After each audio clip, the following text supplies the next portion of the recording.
Vous êtes-vous déjà retrouvé dans une situation où tout le monde semblait se tromper, mais vous étiez le seul à penser différemment? Avez-vous déjà eu l'impression de suivre les autres, même si au fond, vous saviez que c'était une erreur? Pourquoi faisons-nous cela? Pourquoi suivons-nous le groupe, même lorsque ce groupe nous mène droit à l'erreur? Aujourd'hui, nous allons explorer un phénomène troublant qui touche chacun d'entre nous, le conformisme. Et pour cela, nous allons plonger dans l'expérience de H, une expérience qui révèle des vérités inquiétantes sur notre comportement et notre tendance à suivre la masse.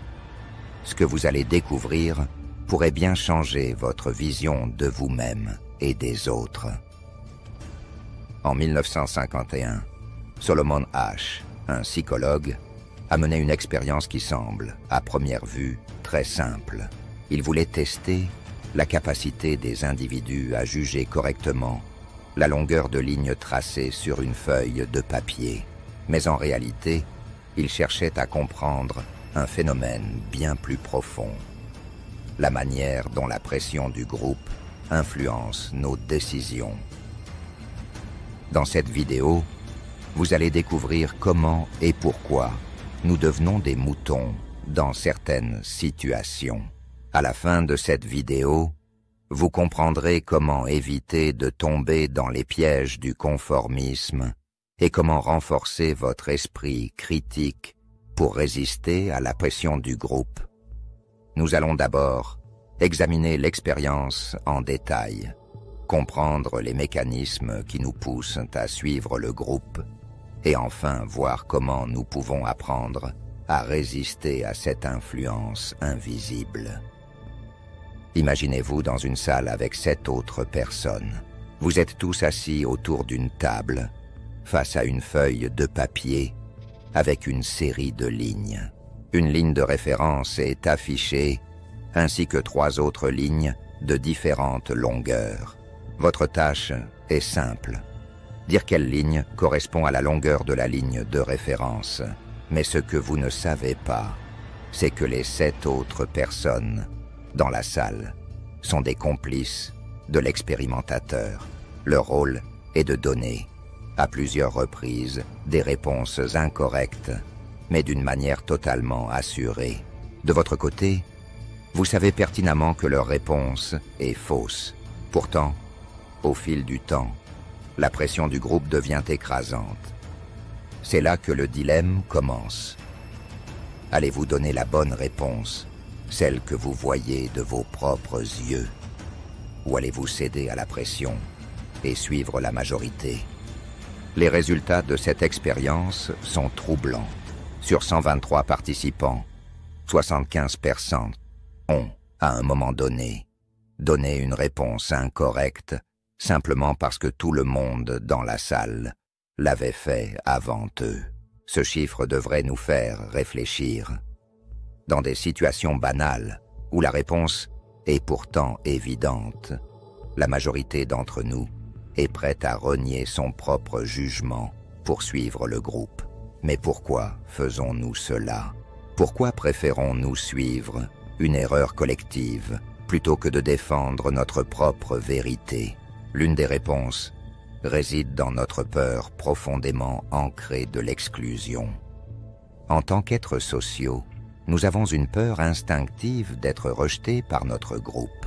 Depuis des millénaires, appartenir à un groupe était une question de survie. L'exclusion sociale signifiait être livré à soi-même, sans protection ni soutien. Aujourd'hui encore, cette peur persiste dans notre inconscient, même lors de situations aussi banales que celle de l'expérience de H. Prenez un exemple contemporain. Imaginez un adolescent qui, sous la pression de ses amis, commence à fumer, même s'il sait que c'est mauvais pour sa santé. Pourquoi fait-il cela? Parce qu'il craint d'être rejeté s'il ne se conforme pas à la norme du groupe. Cette peur de l'exclusion est tellement forte qu'elle peut même surpasser notre instinct de protection personnelle. Le phénomène de normalisation est également à l'œuvre dans l'expérience de H. Nous avons une tendance naturelle à croire que si tout le monde autour de nous pense ou fait quelque chose, alors cela doit être la chose correcte à faire. C'est ce que nous appelons la réalité consensuelle. En d'autres termes, nous nous fions à l'opinion de la majorité pour définir ce qui est vrai ou faux, bon ou mauvais. Un exemple frappant de ce mécanisme est le phénomène de la mode. Pensez à toutes ces tendances vestimentaires qui, en premier lieu, vous semblaient absurdes. Mais après avoir vu des célébrités et des amis les adopter, vous avez fini par les trouver normales, voire attractives. Ce changement de perception ne s'est pas produit parce que vous avez soudainement changé d'avis, mais parce que la norme collective a redéfini ce qui était acceptable. De même, dans l'expérience de H, les participants ont fini par douter de leur propre jugement, simplement parce que tout le monde, autour d'eux, semblait voir quelque chose de différent. La réalité, pour eux, s'est progressivement conformée à l'avis du groupe. Mais il y a un autre aspect fascinant que l'expérience de H a révélé, la force de l'individu. Dans certains cas, lorsque même une seule personne dans la salle donnait la bonne réponse, cela suffisait à libérer les autres de la pression du groupe. Cette personne courageuse, en brisant le consensus, permettait aux autres de se sentir moins isolés dans leur jugement. Cela montre que, bien que nous soyons enclins au conformisme, nous avons également une capacité innée à résister à la pression, surtout si nous ne sommes pas seuls. C'est un enseignement puissant. Parfois, tout ce dont nous avons besoin pour résister à la majorité, c'est du soutien d'une personne qui partage notre point de vue. Un exemple moderne de cela est le phénomène des lanceurs d'alerte. Des personnes comme Edward Snowden ou Julian Assange ont pris des positions courageuses contre des institutions massives, révélant des vérités cachées au public. Leur acte de rébellion, bien que risqué, a encouragé d'autres à s'interroger sur les pratiques cachées des gouvernements et des entreprises. Alors, la grande question est la suivante. Que pouvons-nous faire pour ne pas devenir des moutons?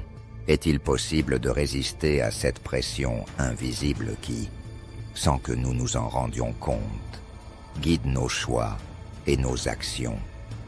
La première étape est la prise de conscience. Plus vous êtes conscient des mécanismes de manipulation sociale, moins vous êtes susceptible de tomber dans leurs pièges. L'expérience de H nous rappelle que nous avons tous en nous cette tendance à céder, mais elle nous montre aussi que nous avons la capacité de résister. Prenez l'exemple d'un autre groupe de participants de l'expérience. 25% des personnes n'ont jamais cédé à la pression du groupe, restant fidèles à leur jugement. Ce chiffre, bien que minoritaire, montre qu'il est possible de conserver son libre arbitre, même face à la pression.